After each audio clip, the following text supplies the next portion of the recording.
Hello दोस्तों, मैं सचिन अरोड़ा एक बार फिर से आप सभी लोगों का स्वागत करता हूं अरोड़ा एजुकेटर के इस ऑफिशियल यूट्यूब प्लेटफॉर्म पे। So I hope you all are doing great. आप सब बहुत बढ़िया होंगे और जिस सेशन का आपको बेसब्री से इंतजार था वो सेशन आ चुका है।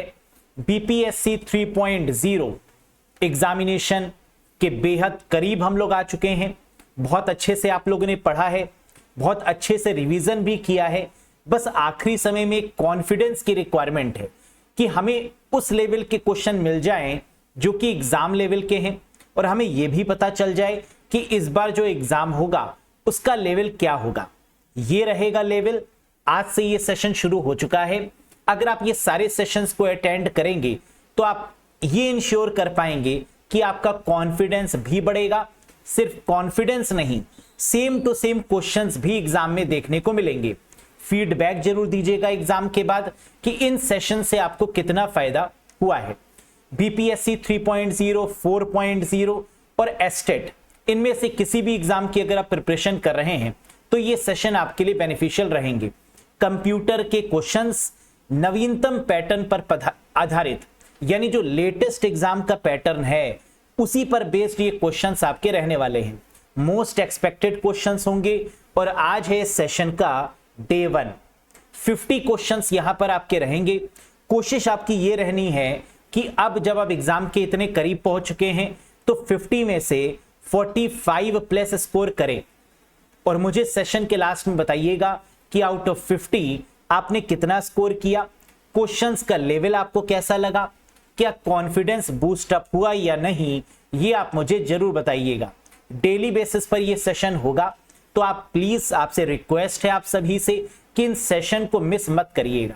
तो चलिए बिना किसी देरी के शुरू करते हैं इस सेशन के साथ ही साथ हम ये भी आपको बता दें वो कैंडिडेट्स जो कि बीपीएससी 3.0, 4.0 या एस्टेट को लेकर कंप्यूटर का कंप्लीट कोर्स ढूंढ रहे हैं और चाहते हैं कि कंप्यूटर को एक बार बढ़िया तरीके से पढ़ लिया जाए, बेसिक से एडवांस लेवल तक, ताकि सारे टॉपिक्स क्लियर हों, सारे वीडियोस आप देखें, सारे कॉन्सेप्ट वाइज आपको चीजें क्लियर हों, एमसीक्यू वाइज क्लियर हो और पीडीएफ की मदद से आप रिवाइज कर पाएं। अगर इस तरीके से पढ़ना चाहते हैं तो आप मेरे साथ में यहां पर कनेक्ट हो सकते हैं इस पार्टिकुलर कोर्स में। सर, इस कोर्स में क्या क्या मिलने वाला है? Total videos 80+ hours, topic wise concept, topic wise MCQs, videos, PDF files, mock test, basic to high level, complete computer का कोर्स आपको यहां पर मिलेगा। सर, कैसे कनेक्ट कर सकते हैं इस कोर्स से, कैसे जुड़ सकते हैं इस कोर्स से? अरोड़ा एजुकेटर एप्लीकेशन को इंस्टॉल करिएगा गूगल प्ले स्टोर या iOS स्टोर की मदद से और फिर आप इस कोर्स से कनेक्ट कर लीजिएगा। किसी भी कंफ्यूजन के रिगार्डिंग दिए गए नंबर पे व्हाट्सएप भी कर सकते हैं। सर, इसका क्या कोई लिंक भी है डायरेक्ट जिस पर क्लिक करके हम डायरेक्टली ज्वाइन कर सकते हैं? जी हाँ, वो लिंक आपको डिस्क्रिप्शन में या कमेंट बॉक्स में भी पिन मिल जाएगा। क्लियर है? तो चलिए बिना किसी देरी के शुरू करते हैं आज के सेशन के साथ। ये रहा पहला क्वेश्चन। यहां पर क्वेश्चंस आपको हर एक टॉपिक से देखने को मिलेंगे, चाहे वो नेटवर्किंग हो, डेटाबेस हो, चाहे वो बूलियन अलजेब्रा हो, या फिर प्रीवियस ईयर में पूछे गए क्वेश्चंस हो, या फिर आपका सबसे इंपॉर्टेंट टॉपिक C++ या ऊप्स हो, नंबर सिस्टम हो, या फिर इससे रिलेटेड कोई भी टॉपिक, इवन ऑपरेटिंग सिस्टम, जहां से प्रीवियस ईयर में भी क्वेश्चंस आए थे। तो हमें प्रीवियस ईयर पेपर को भी देखना होगा और उसके साथ साथ एक्स्ट्रा मटेरियल भी पढ़ना होगा सिलेबस के अकॉर्डिंग। तो आइए, ये रहा पहला क्वेश्चन, बताइए आंसर क्या होगा। Among these, name the connection oriented protocol. इनमें से कौन सी ऐसी प्रोटोकॉल है जिसे कनेक्शन ओरिएंटेड यानी कनेक्शन उन्मुख प्रोटोकॉल की कैटेगरी में रखते हैं? हम जानते हैं जब हम नेटवर्किंग पर बात करते हैं तो वहां पर कनेक्शन ओरिएंटेड और कनेक्शन लेस प्रोटोकॉल ये किस लेयर में आता है? Very good, transport layer OSI model में। ट्रांसपोर्ट लेयर की जब भी हम लोग बात करते हैं तो वहां पर दो तरीके की प्रोटोकॉल्स होती हैं, एक कनेक्शन ओरिएंटेड और एक कनेक्शन लेस। कनेक्शन ओरिएंटेड होती है आपकी TCP, ट्रांसमिशन कंट्रोल प्रोटोकॉल, और कनेक्शन लेस प्रोटोकॉल होती है कौन सी? UDP, user datagram protocol. तो आंसर यहां पर क्या बनेगा? TCP is called the connection oriented. TCP को कनेक्शन ओरिएंटेड क्यों बोलते हैं, इसके पीछे का रीजन बताइए। तो आप जानते हैं कि कनेक्शन ओरिएंटेड का मतलब जहां पर डेटा एक्नॉलेज हो, जहां पर ये गारंटी हो कि जो डेटा हमने भेजा है वो डेटा रिसीवर को रिसीव होगा। अगर ये गारंटी है तो वो कनेक्शन ओरिएंटेड है, मतलब टीसीपी है। और अगर ये गारंटी नहीं है तो इसका मतलब ये कनेक्शन लेस है, मतलब ये यूडीपी है, यूजर डेटाग्राम प्रोटोकॉल है। समझ में आया? Very good. दूसरा question, bridge works in dash layer. कह रहा है नेटवर्किंग में जो ब्रिज है वो किस परत पर काम करती है। हम लोग जानते हैं OSI मॉडल में 7 लेयर्स होती हैं, इसमें से ब्रिज किस लेयर पर काम करता है? तो आप कहेंगे सर स्विच और ब्रिज डेटा लिंक लेयर पर काम करता है। तो क्या यहां पर डेटा लिंक लेयर गिवन है? जी हां, तो करेक्ट आंसर क्या हो गया? Data link layer. Sir physical layer पर क्या क्या डील करता है? फिजिकल लेयर पर बेटा डील करता है टोपोलॉजीज, जितनी भी टोपोलॉजीज हैं, जितनी भी प्रोटोकॉल्स हैं, जितनी भी केबल्स हैं, या हब और रिपीटर की जब हम बात करते हैं तो हम बात करते हैं किसकी? फिजिकल लेयर की। डेटा लिंक लेयर पर हम बात करते हैं किसकी? स्विच और ब्रिज के बारे में। नेटवर्क लेयर पर किसकी बात करते हैं? वेरी गुड, राउटर के बारे में। और जब हम बात करते हैं बाकी सारे लेयर्स पर तो हम गेटवे की बात करते हैं, है ना? ये बात आपको पता होनी चाहिए। तो bridge works in which layer? The answer is data link layer. क्या डेटा लिंक लेयर वही लेयर है जिसमें मैक एड्रेस काम करता है? जी हां, तो डेटा लिंक लेयर की जब भी बात होगी तो क्या होगा? MAC address. Next, there are dash minterms for 3 variables. ये क्वेश्चन पूछा जा रहा है बूलियन अलजेब्रा का, जो कि बहुत इंपॉर्टेंट क्वेश्चन है, मिन टर्म और मैक्स टर्म। तो बताइए 3 वेरिएबल्स ABC के लिए मिन टर्म क्या होगा? 0, 2, 8, 1 या नन ऑफ दीज। हम जानते हैं कि मिन टर्म कैसे निकालेंगे? जितने वेरिएबल्स दिए हैं उसे 2 की पावर n में रख देंगे, यानी यहां पर n नंबर ऑफ वेरिएबल्स हैं। वेरिएबल्स कितने दिए हुए हैं? 3 वेरिएबल्स। 2 की पावर 3 का मतलब क्या हो जाएगा? 8, यानी करेक्ट आंसर क्या है? 8। एक बार फिर से देखो, there are dash minterms for 3 variables. 3 variables ABC के लिए मिन टर्म कितने हैं? तो 2 की पावर n, n यहां पर क्या है? 3, तो 2 की पावर 3 क्या हो गया? 8 मिन टर्म्स। समझ में आया? Very good. नेक्स्ट, अब एक एक्सप्रेशन आपको दिया हुआ है, ये क्वेश्चन भी बूलियन अलजेब्रा का है। क्या कह रहा है? The expression y is equals to AB plus BC plus AC shows the dash operation. कह रहा है अभिव्यक्ति y बराबर AB plus BC plus AC किस प्रकार के ऑपरेशन को दर्शाती है? सोचो क्या होगा? वेट करो, इंतजार करो, फिर सही आंसर पर प्रहार करो। वेट करो, इंतजार करो और फिर सही आंसर पर प्रहार करो। यही रणनीति आपकी होनी चाहिए हर एक क्वेश्चन को सॉल्व करने की, क्योंकि कई बार आते हुए क्वेश्चंस को भी आप गलत कर देते हैं, है ना? तो इसलिए पेशेंस बहुत जरूरी है। क्वेश्चंस को अच्छे से पढ़ने की जो कैपेबिलिटी है वो होनी चाहिए आपके अंदर। y बराबर AB plus BC plus AC, ये क्या शो करता है? सम ऑफ प्रोडक्ट, यानी सेकंड हो जाएगा करेक्ट आंसर। क्या यहां पर AB क्या है? A multiply by B plus B multiply by C plus A multiply by C क्या है? सम ऑफ प्रोडक्ट फॉर्म है। और वहीं इसका उल्टा y is equal to A plus B dot B plus C dot A plus C होता, तो ये बन जाता आपका इसका उल्टा POS, यानी product of sum. Very good. Next, the declaration int array 25 will allocate dash byte. बताइए, बहुत ही प्यारा क्वेश्चन है, एरे से पूछा जा रहा है। कह रहा है घोषणा इंट एरे यानी डिक्लेरेशन इंट एरे 25 कितने बाइट्स आवंटित करेगा?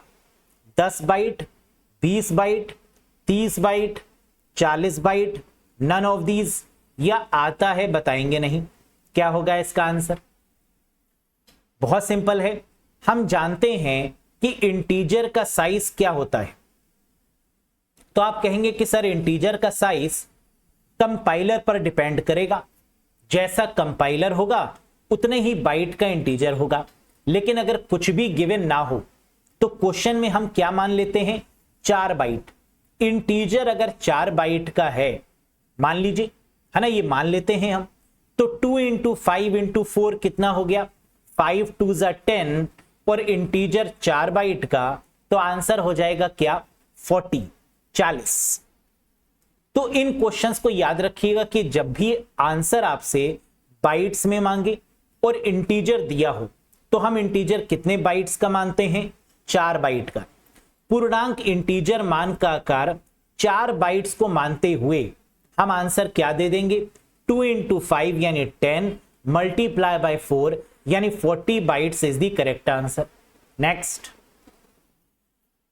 In an array declaration int array 5 यानी इंडेक्स कितना है? 5 बराबर 1, 2, 3, what will be the value of array 3?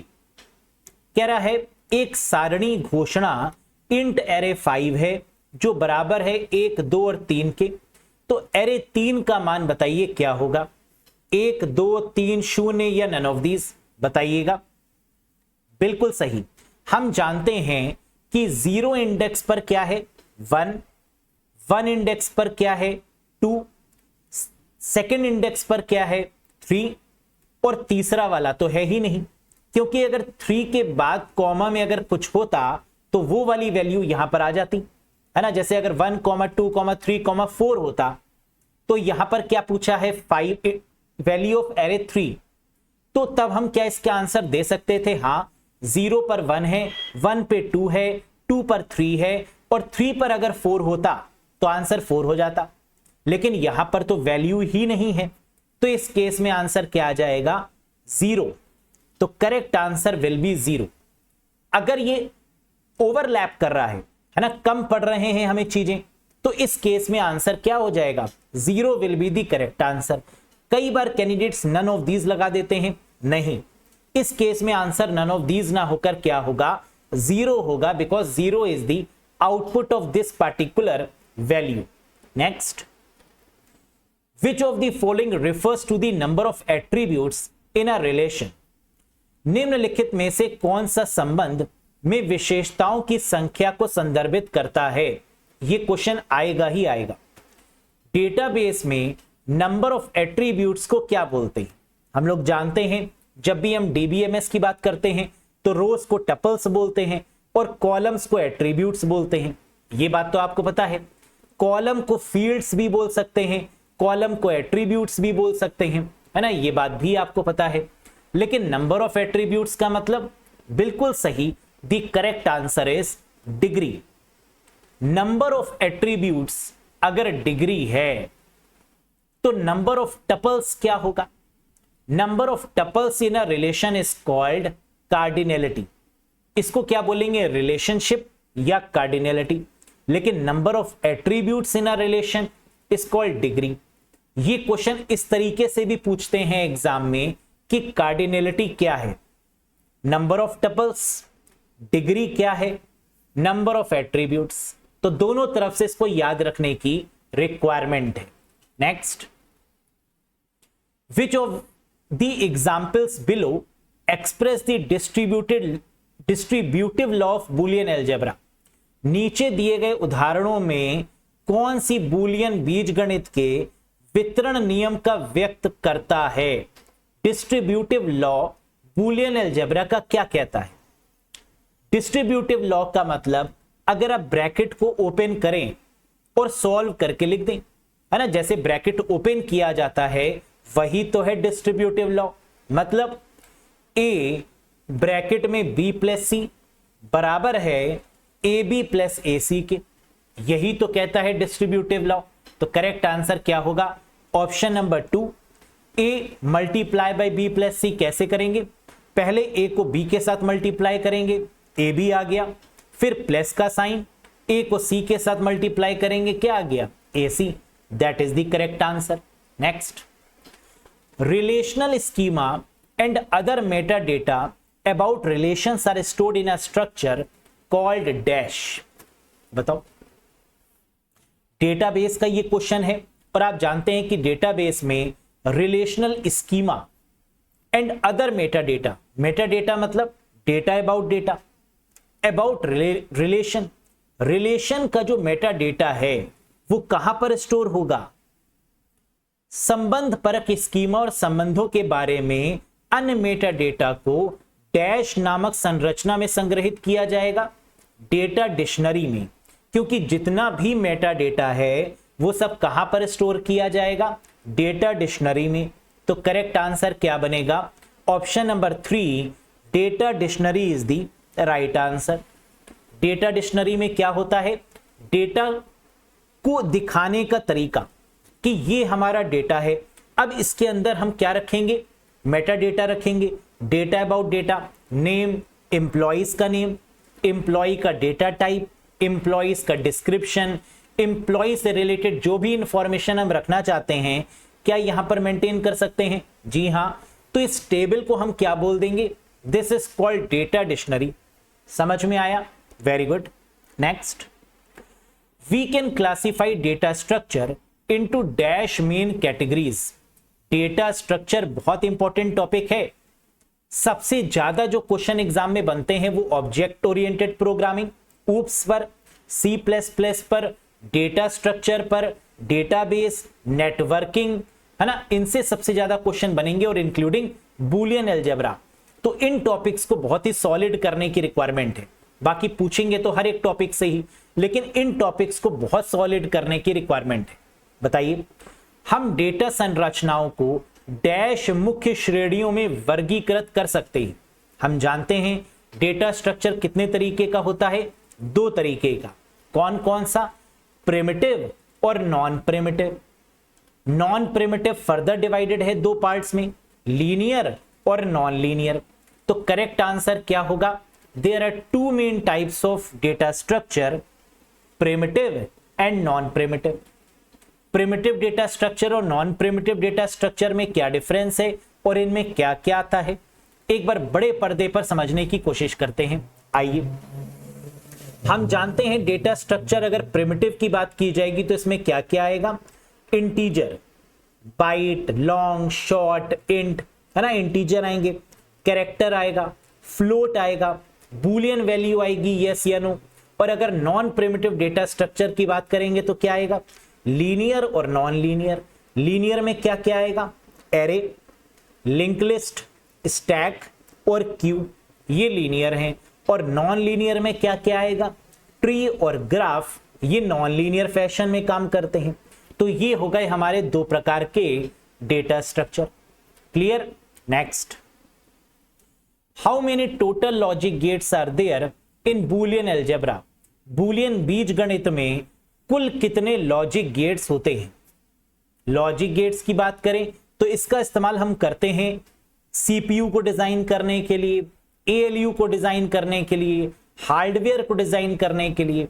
तो टोटल कितने लॉजिक गेट्स हैं, 7, यानी 4th ऑप्शन बिल्कुल सही होगा, 7 only is the right one. कैसे, बेसिक गेट, एक्सक्लूसिव गेट और यूनिवर्सल गेट। बेसिक गेट कितने, 3, एंड और नॉट। एक्सक्लूसिव गेट कितने, 2, एक्सऑर, एक्सनॉर। और यूनिवर्सल गेट कितने, अगेन 2, नैंड और नॉर। तो टोटल गेट्स की संख्या कितनी हो गई, 3 + 2 5 और 2 7, यानी 7 is the total number of logic gates. Clear है, very good. Next, an algorithm that call itself directly is known as. Algorithm का मतलब क्या होता है, व्हाट इज कॉल्ड एल्गोरिथम, बताइए। एक एल्गोरिथम जो स्वयं को सीधे कॉल करती है उसे क्या कहा जाता है। एल्गो का मतलब एक तो होता है फ्लो चार्ट जो कि डायग्रामेटिक रिप्रेजेंटेशन होता है। एल्गोरिथम का मतलब step by step process of doing something, किसी भी काम को करने का जो स्टेप बाय स्टेप चरणबद्ध चरण जो तरीका है वही क्या है, एल्गोरिथम है। एल्गोरिथम जो अपने आप को कॉल करती है उसे क्या बोलते हैं? रिकर्शन बोलते हैं। इसको ऐसे याद रखिएगा कि अगर आप अपने को ही कॉल लगा लेते हैं तो इसका मतलब ये क्या है? रिकर्शन है। तो N algorithm that call itself, जो अपने आप को ही कॉल करती है, उसे हम क्या बोलते हैं? रिकर्सिव या रिकर्शन एल्गोरिथम के नाम से जानते हैं। Next, in flow chart parallelogram is used to show. कह रहा है फ्लो चार्ट में जो समांतर चतुर्भुज है, जो पैरेललोग्राम है, इसका उपयोग किस लिए किया जाता है? बताइए। इनपुट करने के लिए डेटा को, output data, reading data, all of these या none of these? Correct answer होगा ऑल ऑफ दीज। पैरेललोग्राम का जब भी हम इस्तेमाल करते हैं फ्लो चार्ट में, ये क्या करता है? डेटा को प्रोसेस करता है, इनपुट करता है, आउटपुट करता है और रीड करता है डेटा को। तो करेक्ट आंसर क्या होगा? All of these. Next, in flow chart decision box has dash input and dash output flow lines. कह रहे फ्लो चार्ट निर्णय बॉक्स में कितनी इनपुट और कितनी आउटपुट फ्लो लाइंस होती हैं? जल्दी से बताइए। जब भी हम फ्लो चार्ट में डिसीजन बॉक्स, जिसको डायमंड बॉक्स भी बोलते हैं, बनाते हैं तो इनपुट एक होता है, लेकिन आउटपुट यस या नो के फॉर्मेट में दो जाते हैं। तो करेक्ट आंसर क्या होगा? 1:2 के रेशियो में काम होगा। इनपुट एक आया ऊपर से, लेकिन आउटपुट इसके कितने जनरेट हुए? 2, यस या नो के फॉर्मेट में। तो आंसर क्या होगा? 1:2 is the right answer. Next, in general a file is basically a collection of all related dash. सामान्य तौर पर एक फाइल मूल रूप से सभी संबंधित का एक संग्रह है। किसका? हम जानते हैं कि डेटाबेस में एक हायरार्की होती है। वो हायरार्की क्या होती है? Bit, byte, field, record, file, database, यही तो होती है। फिर इसके बाद डीबीएमएस, डेटाबेस मैनेजमेंट सिस्टम। तो अगर हम इस हायरार्की को फॉलो करें तो bit, byte, field, record, then file. तो in general a file is basically a collection of file. किसका संग्रह है? रिकॉर्ड का। तो करेक्ट आंसर क्या होगा? Option number 4। इस हायरार्की से भी क्वेश्चन आता है कि डेटाबेस की सबसे छोटी यूनिट क्या है? बिट। बिट के बाद क्या आता है? बाइट, जिसको कैरेक्टर भी बोलते हैं। फिर क्या आता है? फील्ड, फिर रिकॉर्ड्स, फिर फाइल और फिर डेटाबेस। तो ये हायरार्की को याद रखिएगा। समझ में आया? Next, how many Boolean expressions can be formed with 4 Boolean variables? ये क्वेश्चन बहुत इंपॉर्टेंट है और प्रीवियस ईयर में भी पूछा गया था। बताइए, 4 बूलियन चर के साथ कितने बूलियन अभिव्यक्तियां बनाई जा सकती हैं? हम जानते हैं कभी भी बूलियन एक्सप्रेशन बनाने को दिया जाएगा तो इसमें जो फॉर्मूला यूज होगा वो क्या होगा? 2 की पावर n, 2 की पावर n, यानी 2 की पावर n। n कितना दिया हुआ है? 4 बूलियन वेरिएबल्स। 2 की पावर 4 कितना हो गया? 2 2 जा 4, 4 4 जा 16, यानी 2 की पावर 16। और 2 की पावर 16 किसके बराबर होगा? 65,536, यानी 65,536, यानी third option is the correct one. आइए जरा समझते हैं इसको। How many Boolean expressions can be formed with 4 Boolean variables? अगर 4 बूलियन वेरिएबल्स मालूम हैं तो कितने बूलियन एक्सप्रेशन बनाए जा सकते हैं? 2 की पावर n। 2 की पावर n में यहां n की वैल्यू क्या है? 4। तो 2 की पावर n क्या हो गई? 2 की पावर 16। और 2 की पावर 16 को हम क्या लिख सकते हैं? 65,536, यानी option 3 is the right answer. है ना? बहुत पॉपुलर क्वेश्चन है, प्रीवियस ईयर में भी पूछा गया और इस बार ये क्वेश्चन रिपीट भी हो सकता है। Next, who created the first DBMS? पहला डीबीएमएस किसने बनाया? बताइए। डीबीएमएस क्या है? सॉफ्टवेयर है। डेटाबेस मैनेजमेंट सिस्टम बनाया किसने? एडगर एफ कॉर्ड ने, चार्ल्स बैचमैन ने, चार्ल्स बैबेज ने, शेरॉन बी कोड ने, या none of these? Correct answer होगा चार्ल्स बेचमैन। इन्होंने बनाया पहला डीबीएमएस, और पहले डीबीएमएस का नाम क्या है? What is the name of first DBMS? The correct answer is IDs, integrated data store. तो यहां पर आपको एक तीर से दो निशाने लगाए जा रहे हैं। क्या सर? एक तो पहला डीबीएमएस किसने बनाया? इन अंकल जी ने। नमस्ते अंकल जी, कैसे हैं आप? Charles Bachman. और पहला जो डीबीएमएस था उसका नाम क्या था? IDS, integrated data store. ये दोनों ही आंसर्स को याद रखिएगा। Next, how many Codd's rules are there in SQL server? Codd rule का मतलब एसक्यूएल सर्वर में कितने क्वाड नियम होते हैं? हम लोग जानते हैं कि हमारा जो आरडीबीएमएस है, जो रिलेशनल डेटाबेस मैनेजमेंट सिस्टम है, इसके कॉन्सेप्ट को किसने बनाया? EF Codd, doctor EF Codd, Edgar F Codd के द्वारा। तो कॉड के कुछ नियम होंगे, है ना, कुछ कानून होंगे। कितने टोटल नियम थे? बिल्कुल सही, 0 से लेकर 12 तक, यानी टोटल 13।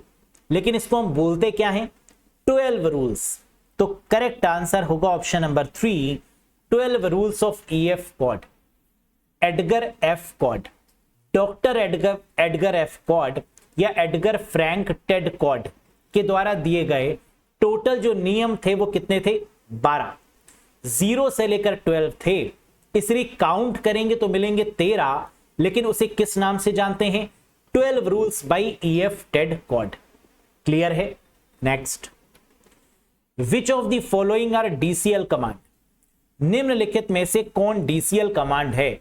हम जानते हैं जब हम एसक्यूएल कमांड्स की बात करते हैं वहां डीडीएल आता है, डीएमएल आता है, डीसीएल आता है, टीसीएल आता है, डीक्यूएल आता है ना। ये 5 तरीके के कमांड्स आते हैं। तो डीसीएल कमांड कौन सा होगा? डेटा को कंट्रोल करने वाला। और जब भी हम डेटा को कंट्रोल करेंगे, कैसे? या तो राइट्स दे देंगे या तो राइट्स को ले लेंगे। राइट्स को देना मतलब ग्रांट करना, और राइट्स को ले लेना मतलब उसको रिवोक कर लेना। तो आंसर क्या होगा? ग्रांट एंड रिवोक, यानी third option is the correct one. समझ में आया? तो डीसीएल कमांड हमारे कितने तरीके के होंगे? 2 तरीके के, एक ग्रांट और एक revoke. Next, the database schema is written in. Database का जो स्कीमा है वो किस में लिखा गया है? डीडीएल, डीएमएल, डीसीएल, टीसीएल या more than one of the above? Schema का मतलब क्या होता है? Structure of the database. Schema of the database का मतलब the structure of the database. तो डेटाबेस का जो स्ट्रक्चर है वो किस में लिखा गया है? बिल्कुल सही, आपकी पार की नजर और निर्मा सुपर। The correct answer is DDL, data definition language, यानी first option is the right one. Next, which of the following is a composite attribute? निम्नलिखित में से कौन सा एक समग्र गुण है? हम जानते हैं डेटाबेस में एट्रीब्यूट्स क्या होते हैं, एंटिटीज क्या होती हैं। कंपोजिट एट्रीब्यूट किसको बोलते हैं? जो कई सारी चीजों से मिलके बना है, जो कई सारे एट्रीब्यूट से मिलके बना है, उसी को तो समग्र गुण या कंपोजिट एट्रीब्यूट बोलेंगे। जेंडर या तो मेल होगा या फीमेल होगा, सिंगल एट्रीब्यूट है। नंबर ऑफ डिपेंडेंट 10, 15, 20, कितने लोग डिपेंड हैं तुम्हारे ऊपर, है ना, ये भी एक नंबर है, सिंगल एट्रीब्यूट होगा। एज, उम्र क्या है, 25 साल, 30 साल, 32 साल, कितनी एज हो गई। डेट ऑफ बर्थ क्या है? डेट ऑफ बर्थ क्या है? कंपोजिट एट्रीब्यूट, क्योंकि डेट ऑफ बर्थ में डे भी आ जाएगा, मंथ भी आ जाएगा और ईयर भी आ जाएगा। तो ये 3 चीजों से मिलके बन रहा है, इसलिए डेट ऑफ बर्थ या एड्रेस ये किस में आता है? कंपोजिट एट्रीब्यूट में आता है। तो करेक्ट आंसर होगा डेट ऑफ बर्थ, जिसके सब एट्रीब्यूट्स क्या हैं? मंथ, डे और ईयर। एड्रेस, जिसमें हाउस नंबर आता है, स्ट्रीट का नेम आता है और पिन कोड आता है। तो इसे भी हम किस कैटेगरी में रखते हैं? कंपोजिट एट्रीब्यूट की कैटेगरी में। तो याद रखिएगा, या तो डेट ऑफ बर्थ गिवन हो या एड्रेस इसे बोलेंगे composite attribute. Next question, relationship of data in one database table with respect to another table is called. एक डेटाबेस तालिका में डेटा का दूसरी तालिका के संबंध में संबंध क्या कहलाता है? Relationship of data in one database table with respect to another table, दो टेबल के बीच में जो रिश्ता है, जो रिलेशनशिप है, वो क्या कहलाता है? डिग्री, रो, कॉलम, कार्डिनलिटी या ऑल ऑफ दीज? सोचिए, वेट करिए, इंतजार करिए और फिर सही आंसर पर प्रहार करिए, बताइए। And the correct answer is cardinality. हम जानते हैं कि रिलेशनशिप का दूसरा नाम कार्डिनलिटी भी होता है ना, ये बात हमें पता है कि रिलेशनशिप को हम कार्डिनलिटी भी बोलते हैं। और डेटाबेस में हमारी कितने प्रकार की कार्डिनलिटी होती है, कितने प्रकार की रिलेशनशिप होती है? 3 प्रकार की, 1 to 1, 1 to many और many to many, है ना। These are the 3 types of relationship और cardinality establish in a database. Next, the dash data type store integer like int but gives a wider range of values at the cost of taking more memory। क्या कह रहा है? कह रहा है ये जो भाई डेटा टाइप है वो इंटीजर है, बहुत बढ़िया, शानदार, लेकिन ये इंटीजर का बड़ा भाई है। सर बड़ा भाई ये तो लिखा नहीं है, यही तो कह रहा है, but gives a wider range of values at the cost of taking more memory, लेकिन ये इंटीजर से ज्यादा बड़ी वैल्यूज को स्टोर करता है। और इंटीजर का बड़ा भाई कौन है? लॉन्ग, है ना। इंटीजर का जो बड़ा भाई है वो क्या है? लॉन्ग। डबल का बड़ा, फ्लोट का बड़ा भाई कौन है? डबल। यानी फ्लोट होगा हमारा कैसा नंबर? डेसिमल वाला। और इसका बड़ा भाई कौन होगा? डबल। और इंटीजर का जो बड़ा भाई है वो कौन है? लॉन्ग, है ना। इसको याद रखिएगा, इंटीजर का बड़ा भाई लॉन्ग, फ्लोट का बड़ा भाई डबल। नेक्स्ट, अच्छा जी, अब क्वेश्चन आ रहा है पोस्ट फिक्स से। प्रीफिक्स, पोस्ट फिक्स, इनफिक्स किसका पार्ट है? स्टैक का। तो जैसे ही क्वेश्चन आया तो आप समझ गए कि यहां पर क्या होगा? स्टैक होगा। और स्टैक में क्या होता है? स्टैक का जो नेचर है वो क्या? एक बाल्टी है जिसमें आप पानी भर रहे हैं, है ना, यही तो है। जब पानी निकालेंगे बाल्टी से तो ऊपर से निकालेंगे, तो यानी यहां पर पुश और पुल ऊपर से ही होता है, टॉप से होता है, इसी को तो स्टैक बोलते हैं। और पोस्ट फिक्स, इनफिक्स या प्रीफिक्स ये स्टैक का ही तो पार्ट है। तो आइए जरा इस क्वेश्चन को देखते हैं। 793 + 4 divided multiply the evaluation of the above post fix expression is. इसको कैसे सॉल्व करेंगे ये बताइए। बहुत आसान है। सबसे पहले बाल्टी लेंगे और उसमें 7 को डाल देंगे। तो हमने बाल्टी ली, उसमें 7 डाल दिया। अब कह रहे 9 डाल दीजिए बाल्टी में, बहुत बढ़िया, 7 के बाद 9 डाल दिया। कह रहे 3 भी डाल दीजिए बकेट में, तो हमने फिर बकेट में 3 भी डाल दिया। पहले 7, फिर 9, फिर 3, तो हमारी बाल्टी यानी बकेट कुछ ऐसी दिखेगी। अब कह रहा है प्लस डाल दीजिए, हमने कहा लीजिए जैसी आपकी आज्ञा, प्लस भी ऐड कर दिया। अब जैसे ही कोई ऑपरेटर आया तो क्या होगा? ऊपर वाले नंबर्स पर ये ऑपरेटर अप्लाई हो जाएगा। तो प्लस किसको कर दें? 3 और 9 को प्लस कर दें, तो 3 और 9 को प्लस करने पर क्या मिलेगा? 12। तो यानी 7 और 12 आ गया। ये समझ में आया ना? क्योंकि हमेशा स्टैक में जो ऑपरेशन होगा वो कहां से होगा? टॉप से। प्लस किसको करना है? ऊपर के 2 नंबर्स को। 2 नंबर क्या है? 3 और 9, क्या कर दे? प्लस कर दें। क्या आ गया? 12। तो एक 7 है, अब हो गया 12। अब क्या करना है ये बता दो। 4 है, कह रहा 4 डाल दो बकेट में, लो 7, 12, 4। ठीक। अब कह रहा है डिवाइड कर दीजिए, ये लीजिए 7, 12, 4 डिवाइड। अब डिवाइड आ गया, इसका मतलब ऊपर वाले 2 नंबर्स को क्या करना है? डिवाइड। तो 12 को 4 से डिवाइड करेंगे, 12 को अगर 4 से डिवाइड करेंगे तो क्या आएगा? 3। तो यानी यहां पर क्या हम लिख सकते हैं? 7 और 3। अब क्या करना है? मल्टीप्लाई, यानी अब मल्टीप्लाई का सिंबल डाल देंगे। ये आ गया मल्टीप्लाई। मल्टीप्लाई का मतलब ऊपर वाले 2 नंबर्स को मल्टीप्लाई कर दीजिए, अब 2 ही नंबर तो बचे हुए हैं हमारे पास, है ना, there is 2 numbers which are remaining, तो इन 2 नंबर्स को क्या करेंगे, मल्टीप्लाई, तो 7 3 21, द आंसर इज 21, ये आ गया आंसर। यानी जैसे जैसे हमसे कह रहा है वैसी वैसी हमें करना है। सबसे पहले इसने हमसे क्या कहा कि 7 डालिए बाल्टी में, मैंने कहा ये लीजिए, फिर 9 इंसर्ट करिए, ये लीजिए, 3 इंसर्ट करिए, ये लीजिए, प्लस इंसर्ट करिए, ऊपर वाले नंबर्स को प्लस कर दीजिए, 9 + 3 12। अब क्या करें, 4 डाल दीजिए, 4 इंसर्ट कर दिया। अब डिवाइड कर दीजिए, 12 और 4 में हमने डिवाइड किया, क्या मिला, 3, तो ये आ गया 7 और 3। अब मल्टीप्लाई कर दीजिए, तो ऊपर वाले 2 नंबर्स यानी 2 ही नंबर बचे हुए हैं, तो 7 3 21, क्या आंसर आ गया, 21, that is the correct one. समझ में आया? कितना आसान सा क्वेश्चन है, बस प्रैक्टिस होनी चाहिए और तरीका पता होना चाहिए। फिर चाहे नंबर्स बदल दे, कुछ भी बदल दे, है ना, कोई फर्क नहीं पड़ता। तरीका पता है, पैटर्न पता है, कॉन्सेप्ट पता है, बस बल्ले बल्ले।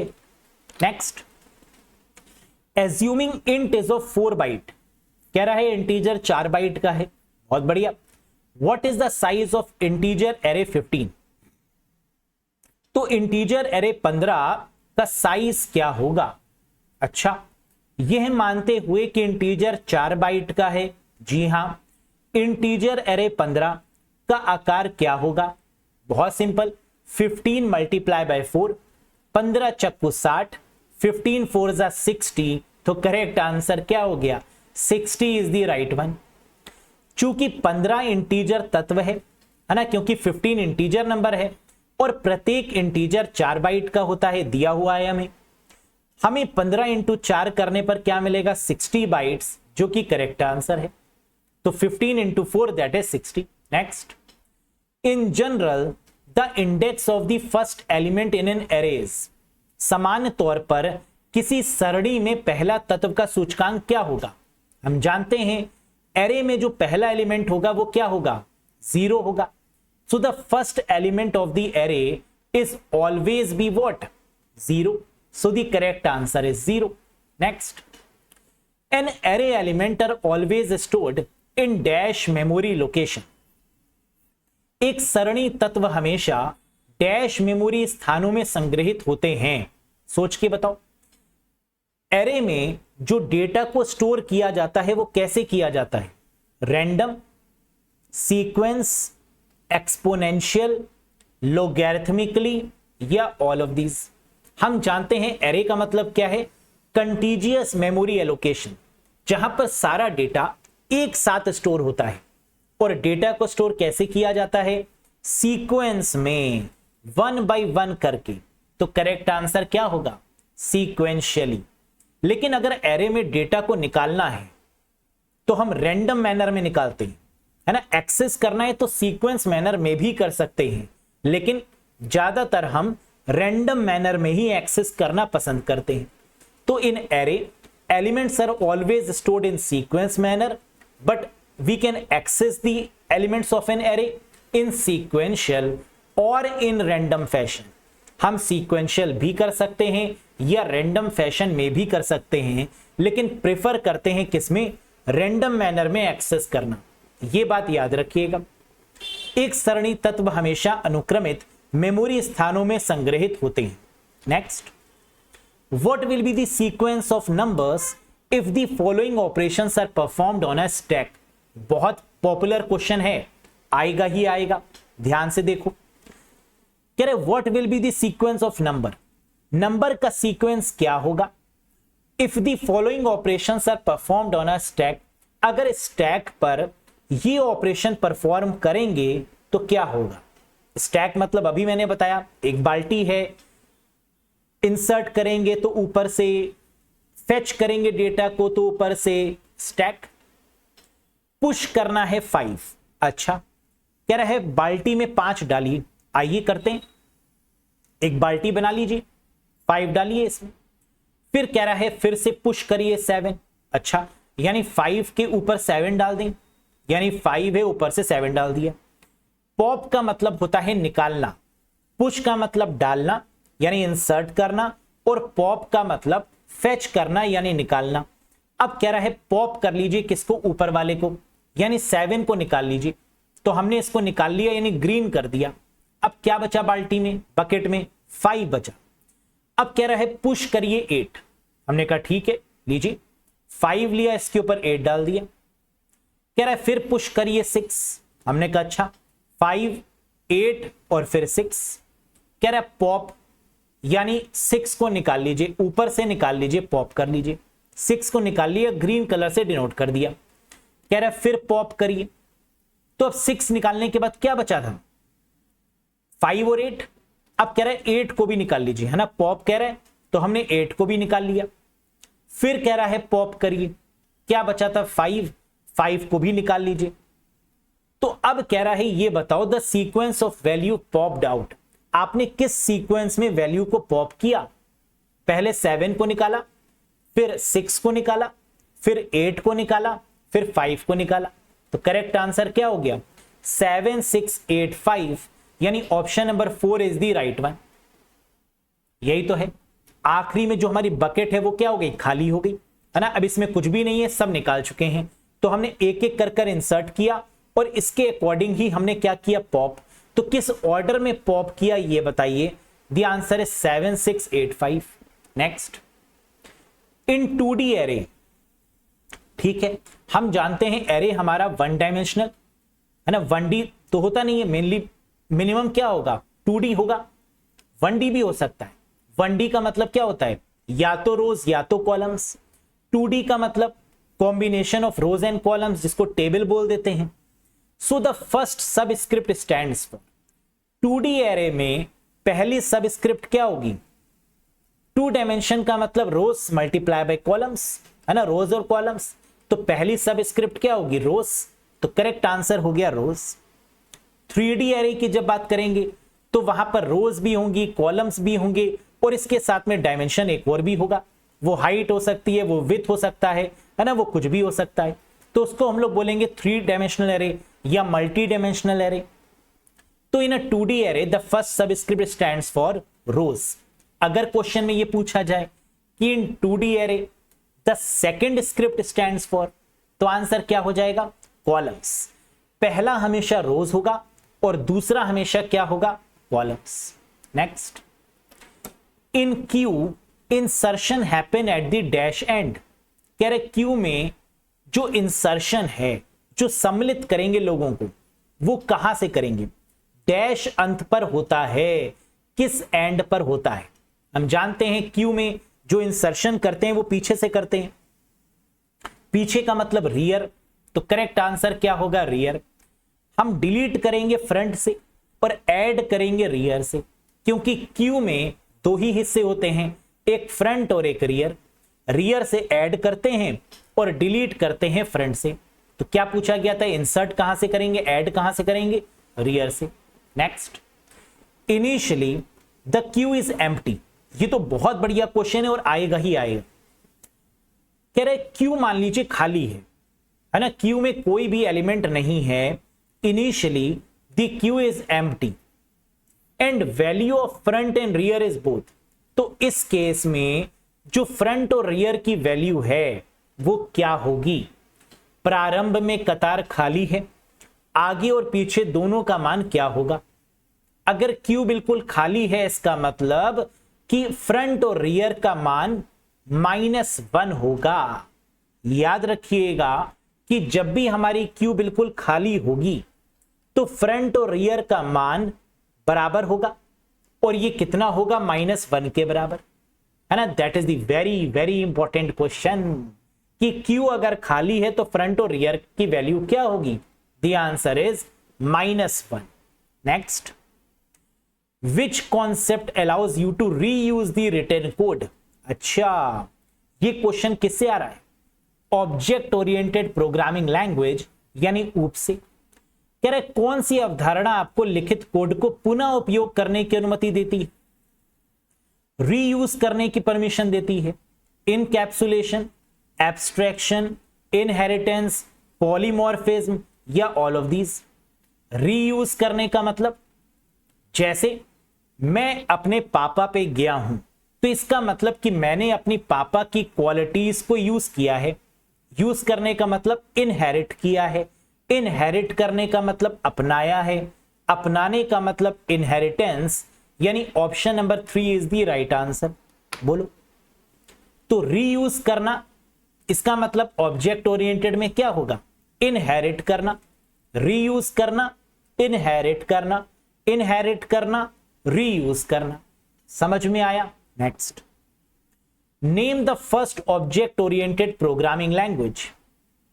बहुत फेमस क्वेश्चन है, दो क्वेश्चन जो कि बहुत फेमस हैं।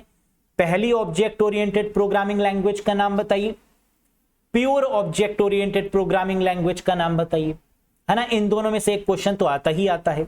बताइए पहली ऑब्जेक्ट ओरिएंटेड प्रोग्रामिंग भाषा कौन सी है? Very good, that is called Simula, यानी option 3 is the correct one. First object oriented, जिसने रीयूजेबिलिटी ऑफ कोड को अपनाया, जिसने classes, object, polymorphism, inheritance, encapsulation, data binding जैसे टर्म्स को अपनाया, वो लैंग्वेज थी साइम्यूला। लेकिन first pure object oriented programming, एक ऐसी ऑब्जेक्ट ओरिएंटेड प्रोग्रामिंग लैंग्वेज जो कि पहली है लेकिन प्योर ऑब्जेक्ट ओरिएंटेड है, जिसने क्लासेस, ऑब्जेक्ट्स, इनहेरिटेंस, पॉलीमॉर्फिज्म इन सब का यूज बढ़िया तरीके से किया है, प्योर ऑब्जेक्ट ओरिएंटेड। तो आंसर क्या होगा? स्मॉल टॉक, यानी 4th is the correct. First की बात की जाए तो साइम्यूला, और अगर प्योर ऑब्जेक्ट ओरिएंटेड की बात की जाए तो आंसर स्मॉल टॉक। याद रहेंगे ये दोनों questions? Very good. Next, among these which programming language is object oriented language? इनमें से कौन सी programming language object oriented language है? जावा और C++। जी हां, C++ प्योर ऑब्जेक्ट ओरिएंटेड तो नहीं है लेकिन ऑब्जेक्ट ओरिएंटेड तो है। जावा भी है। C# और पाइथन ये भी ऑब्जेक्ट ओरिएंटेड है। PHP और विजुअल बेसिक ये भी ऑब्जेक्ट ओरिएंटेड हैं। तो इसका मतलब correct answer is all of these. ये सब की सब लैंग्वेजेस किस में आएंगी? ऑब्जेक्ट ओरिएंटेड में आएंगी। तो एक बार इनके नाम फिर से याद रखिए, जावा, C++, Python, PHP, visual basic, these all comes under the category of object oriented programming language। Clear? समझ में आया? बल्ले बल्ले है। Very good. पेटा मीन्स, ये भी एक क्वेश्चन जरूर आता है एग्जाम। पेटा का मतलब क्या है? तो वैसे तो आपको ओरल पता होना चाहिए कि पेटा का मतलब 2 की पावर 50, टेरा का मतलब 2 की पावर 40। और यहां से क्वेश्चन बनेगा ही बनेगा।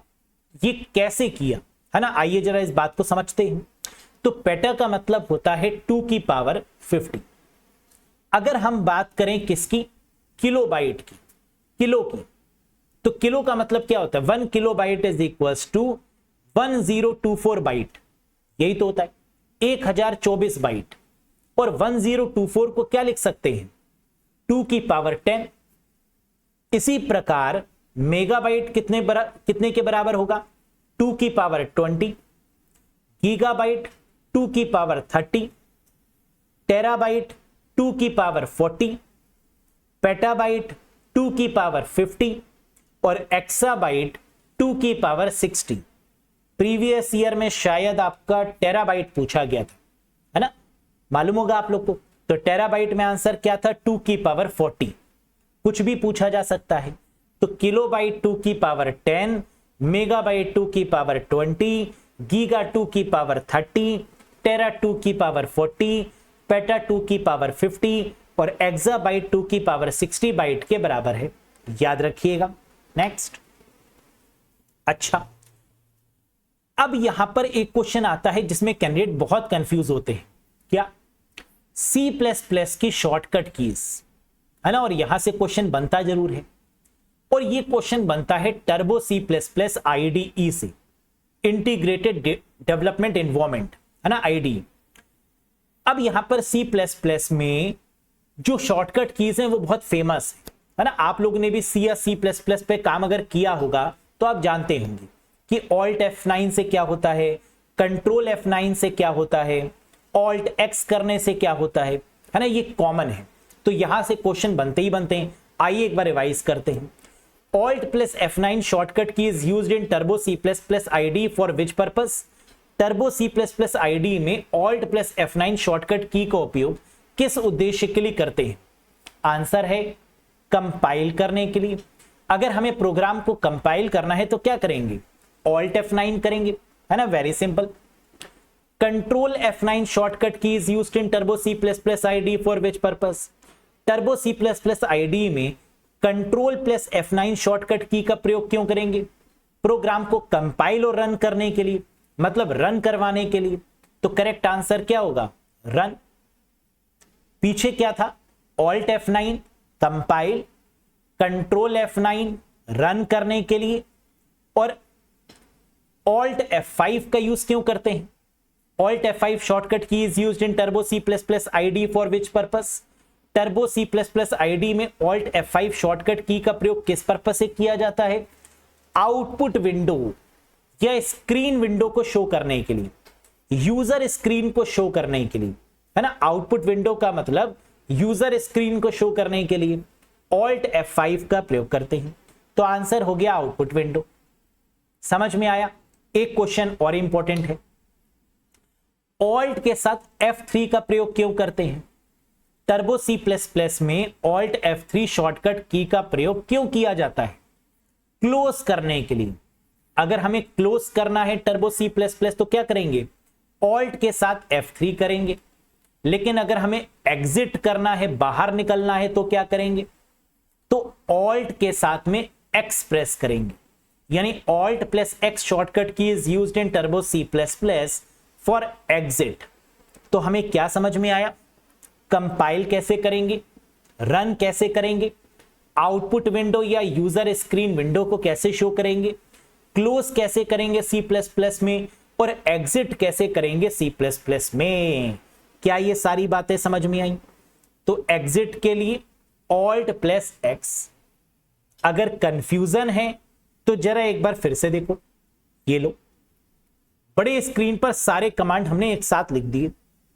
कंपाइल के लिए ऑल्ट F9 होगा, रन के लिए कंट्रोल F9 होगा, आउटपुट विंडो या यूजर स्क्रीन को शो करने के लिए ऑल्ट F5 का यूज करेंगे, क्लोज करने के लिए ऑल्ट F3 का यूज करेंगे, और एग्जिट करने के लिए ऑल्ट प्लस X का यूज करेंगे।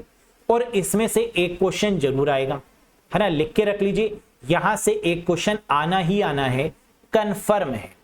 थैंक यू जरूर बोल देना, है ना, एग्जाम में मिल जाए तो बैठे बैठे चिल्ला मत देना, बस थैंक यू बोल देना। Next, the C++ language is dash object oriented language. बताओ C++ कैसी भाषा है? Pure object oriented, not object oriented, semi object oriented और partial object oriented, more than one of the above या नन ऑफ द अबव? क्या होगा answer?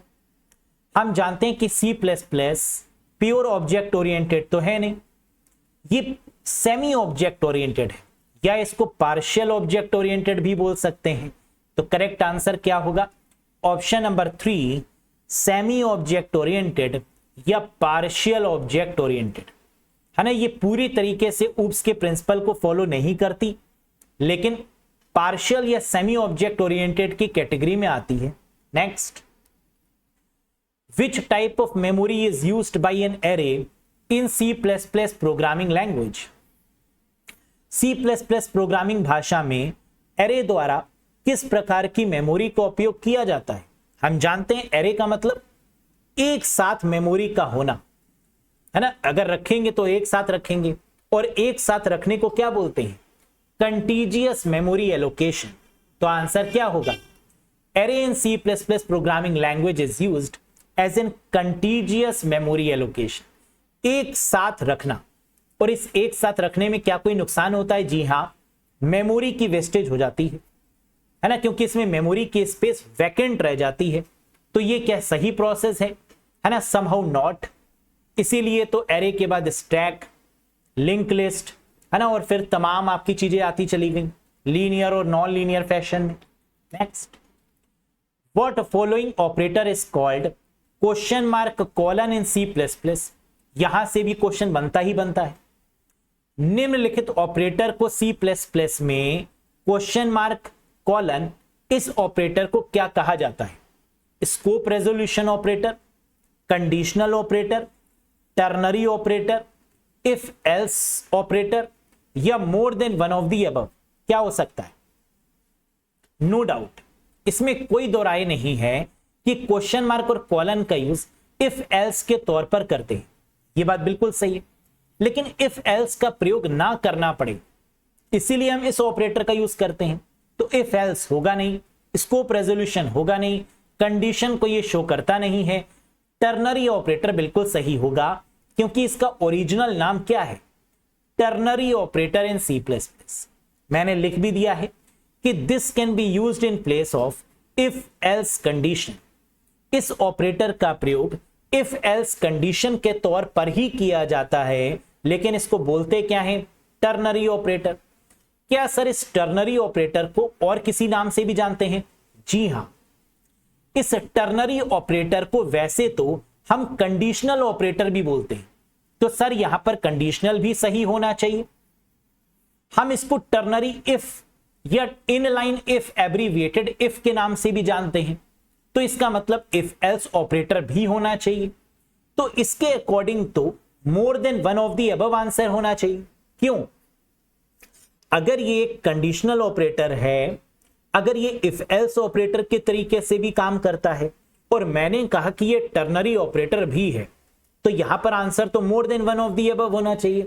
जी नहीं, क्योंकि सी प्लस प्लस में जो इसका नाम है वो क्या है? Ternary operator. इसका काम क्या है?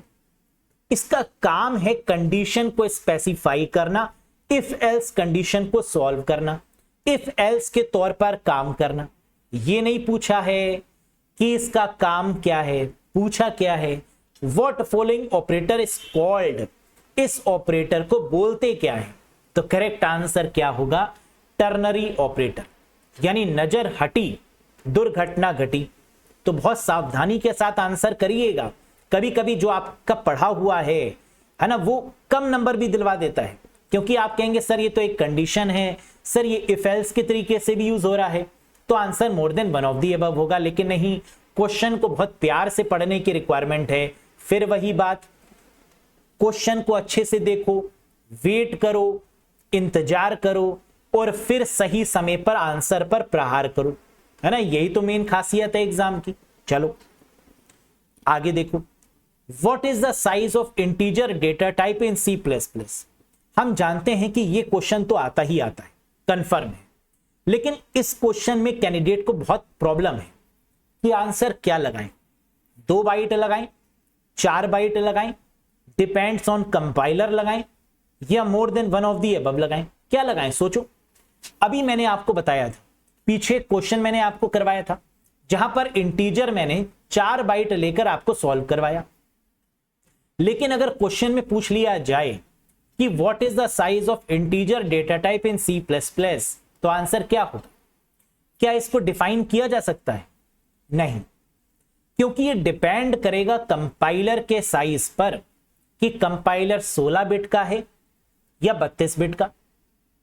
कैसा कंपाइलर है? जैसा कंपाइलर होगा उतने बाइट रिजर्व होंगे। तो इस केस में आंसर क्या होगा? Depends on compiler. लेकिन अगर साइज पूछ लिया जाए तो बाय डिफॉल्ट 4 बाइट मान के आंसर कर देते हैं, है ना, जैसे कि अभी किया हम लोगों ने प्रीवियस वाले केस में। यहां क्या होगा? Depends on compiler. अच्छा, अगर क्वेश्चन में यह पूछा जाए कि what is the size of integer data type in 16 bit compiler like Turbo C plus plus. अब यहां पर गिवन है कि 16 बिट कंपाइलर है टर्बो सी प्लस प्लस का। तो टर्बो सी प्लस प्लस जैसे 16 बिट कंपाइलर में इंटीजर डेटा प्रकार यानी डेटा टाइप का आकार कितने साइज का होगा, कितने बाइट का होगा? 2 बाइट का। यानी अगर टर्बो सी प्लस प्लस की बात की जाएगी जो कि 16 बिट का कंपाइलर है, इस केस में हमेशा आंसर क्या होगा? 2 बाइट। अच्छा सर, अगर 32 बिट गिवन हो तो क्या करेंगे? आइए ये लीजिए, what is the size of integer data type in 32 bit compiler. अगर 32 बिट कंपाइलर की बात करें जैसे देव C++, G++ या विजुअल स्टूडियो, अगर इनकी बात करें तो इस केस में आंसर क्या होगा 4 बाइट। और अगर कुछ भी गिवन ना हो तो यानी डिपेंड्स ऑन कंपाइलर हो जाएगा। क्या ये बात समझ में आई? बस यहीं पर कैंडिडेट्स को कंफ्यूजन होता है। तो याद रखिएगा size of integer data type की जब भी बात आएगी बाइट्स में, क्वेश्चन न्यूमेरिकल में होगा तो 4 बाइट मान के आंसर करेंगे।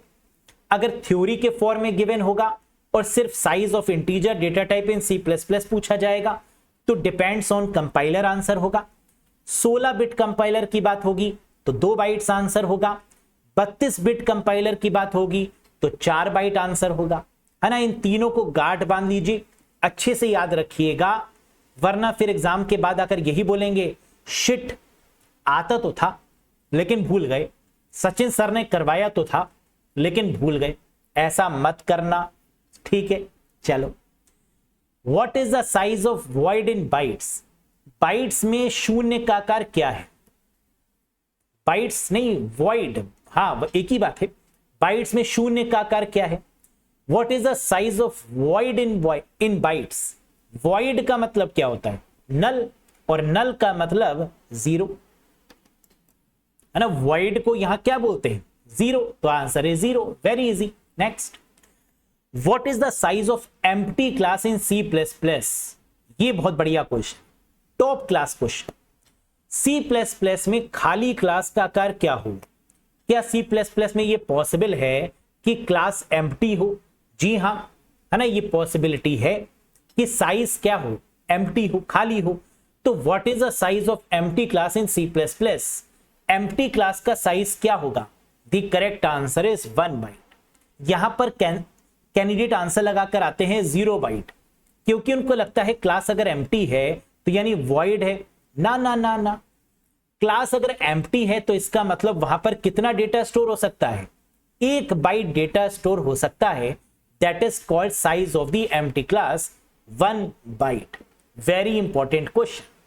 Next, exceptions are caught in C++ eight.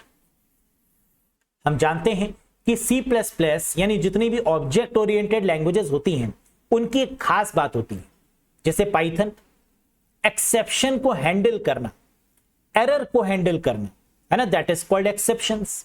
Exception handling मतलब एरर हैंडलिंग। तो C++ में अपवाद कब पकड़े जाते हैं? कंपाइलेशन टाइम पर, रन टाइम पर, लिंकिंग टाइम पर, ऑल ऑफ दीज, या more than one of the above. Correct answer होगा रन टाइम। जितने भी एक्सेप्शंस, जितने भी एरर हैं, इनको हम कब पकड़ते हैं? जब प्रोग्राम को रन करते हैं। तो आंसर क्या होगा? एट द एग्जीक्यूशन टाइम या रन टाइम, यानी second is the right one. और एक्सेप्शंस होते कितने तरीके के हैं? How many types of exception handling are there? Try, catch और थ्रो, है ना। ये होते हैं आपके क्या एक्सेप्शन हैंडलिंग्स के प्रकार, ट्राई, कैच और थ्रो। तो ये रहे आपके बेस्ट 50 क्वेश्चंस। क्या ये 50 क्वेश्चन समझ में आए? और अगर समझ में आए तो आपने कितना स्कोर किया एक बार बताइएगा कि आउट ऑफ 50 आपका पर्सनल स्कोर क्या रहा। ये रहा क्वेश्चन ऑफ द डे, जिसका आंसर आपको कमेंट बॉक्स में कमेंट करके बताना है। क्या है ये क्वेश्चन? प्रीवियस ईयर का पूछा गया क्वेश्चन भी है। The quality of the printer is determined as. Printer की गुणवत्ता किससे निर्धारित होती है? Word per inch, strike per inch, dots per inch, more than one of the above, या नन ऑफ दीज। क्या होगा इस क्वेश्चन का करेक्ट आंसर? कमेंट बॉक्स में कमेंट करके जरूर बताइएगा। कैसा लगा ये सेशन? अगर पसंद आया हो तो एक बार लाइक कर दीजिएगा, चैनल पर नए हो तो सब्सक्राइब जरूर करिएगा कंप्यूटर के लिए। और साथ ही साथ अगर आप चाहते हैं कि बीपीएससी और एस्टेट का एक कंप्लीट कोर्स मिल जाए, जिसमें कि बीपीएससी 3.0, 4.0 या अपकमिंग एस्टेट के सारे कंप्यूटर के चैप्टर्स हों, पीडीएफ्स हो, मॉक टेस्ट हो, जिससे कि हम लगातार प्रैक्टिस कर पाएं और अपने किसी भी एग्जाम को क्रैक कर पाएं। एग्जाम का लेवल कितना भी टफ क्यों ना हो, लेकिन आप उसको क्रैक कर पाएं अगर इस तरीके से आप पढ़ना चाहते हैं और मेरे साथ बढ़िया तरीके से आप पढ़ना चाहते हैं तो आप इस कोर्स से कनेक्ट कर सकते हैं। कोर्स से कनेक्ट करने के लिए अरोड़ा एजुकेटर एप्लीकेशन को इंस्टॉल करना होगा गूगल प्ले स्टोर या iOS स्टोर की मदद से, और किसी भी कंफ्यूजन के रिगार्डिंग दिए गए नंबर पे आप व्हाट्सएप भी कर सकते हैं। तो कैसा लगा आपको ये सेशन?